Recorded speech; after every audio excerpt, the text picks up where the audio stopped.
विधानसभा निवडणुका डोळ्यांसमोर ठेवून ठाकरेंची शिवसेना तयारीला लागली। आजपासून आदित्य ठाकरेंचा शिवसंपर्क अभियान दौरा सुरू झाला।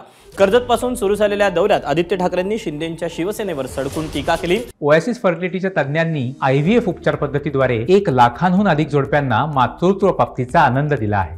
मोफत अपॉइंटमेंट बुक करण्यासाठी आजच संपर्क साधा। काल शंकराचार्यांचं दर्शन घेतलं आणि आज जनतेचं दर्शन घेतोय, हीच आपली वारी आहे असं म्हणत आदित्य ठाकरेंनी सरकारवर निशाणा साधला।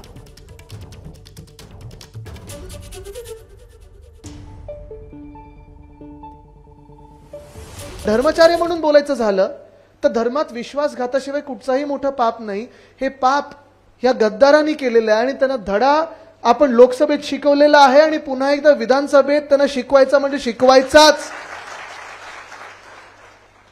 पण हे जो विश्वासघात त्यांनी केलेला आहे तुम्ही लक्षात घ्या, हा फक्त उद्धव साहेबांसोबत नाही केलेला आहे।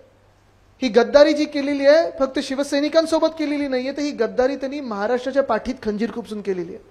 धर्मात सर्वात मोठं पाप हा विश्वासघाताचं पाप असतं, ह्याच्यापेक्षा दुसरं मोठं कुठचंही पाप नाहीये।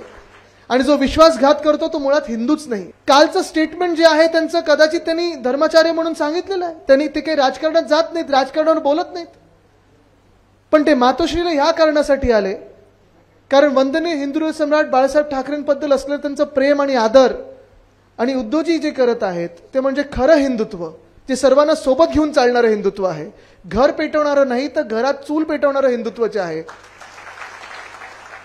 त्यांनाच आशीर्वाद द्यायला हे घरी आले होते। एबीपी माझा, उघडा डोळे बघा नीट।